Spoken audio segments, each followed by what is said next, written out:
And today we're getting started with some good old-fashioned welding, clamping everything up together. Should be a good time. As you can see, you clamp a little bit at a time. Always keep those welds nice and tight.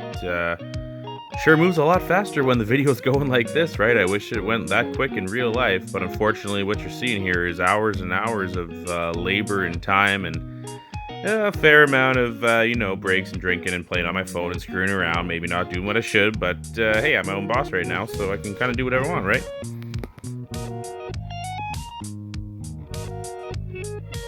We got lots of holes to fill here with all the welding. Jeez, it's just outrageous. But it's finally getting closer to finished. At least on the front end. And oh, we can't forget tons of grinding. Outrageous amounts of grinding. I'm so glad discs like this are $10 a pop. One really common issue here on these first-gen Camaros is I don't know why they rust up here, but they sell this whole A-pillar all as one piece now. If someone's found maybe just a section or a patch panel somewhere online, let me know because I can't seem to find one. So anyway, all I did here, I have an extra piece of a quarter panel laying around, and this is the old rusty one. That's a piece of crap, and then I just replaced it with that one. I got to weld it right up, but essentially it's going to be the same, and it's going to fill the gap. Just another little trick, try and keep plugging along and keep this thing moving. I think a lot of guys get caught up with small stuff like this. Don't sweat it. It's easy to make. If you can use a grinder, realistically, if you're doing this much work, you already got a welder. You probably got the tools. But don't be afraid. Little pieces here and there. You just got to do what you got to do to keep the project moving, right? So after a little bit of TV magic, I got my little little piece in. Looks pretty close to factory.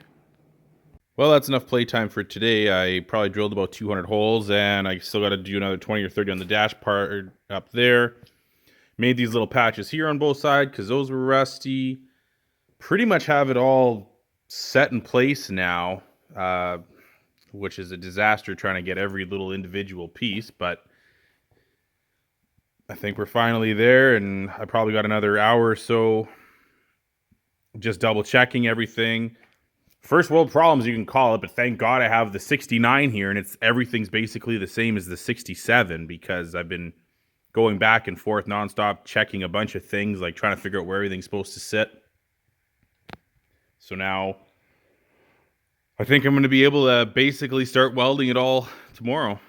And I don't think that's going to take too long to fill all those up. It'll be an outrageous amount of grinding, but then the front end's going to be done and,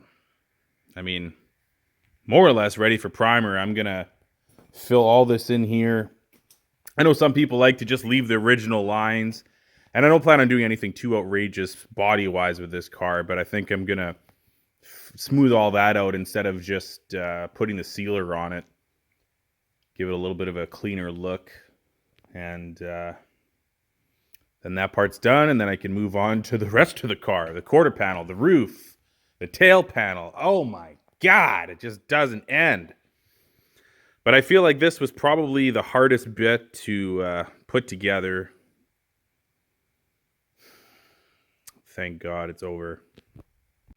So I finally got some pretty solid progress in today. I'm almost ready to need this. Probably in 50 years when I'm actually done this car. Perfect world, this number 4 is going to turn to a 6. I'm going to do the old Fast and Furious, 30 gear change in the quarter mile. It's going to be a good time. This thing's really coming along, as you could tell. Still got a lot to do though. Quarter panel, the roof, tail panel and whatnot is all bad. Some people have been asking, is it a real RSSS car, whatnot? No, it's not. This thing started life as a 6-banger. Oddly enough, the only option that this car had, which I still have, I'm assuming it's the original one, is the center console. So it's just a straight 6, 3-speed standard on the floor with the center console. But that's all going to change. So that's the beauty of a car like this is I have zero shame in really doing anything. You want to LS it, you want to Pro Street it, you want a 2JZ swap. That's getting popular, and don't get me wrong, it's almost kind of crossed my mind because it would be pretty cool.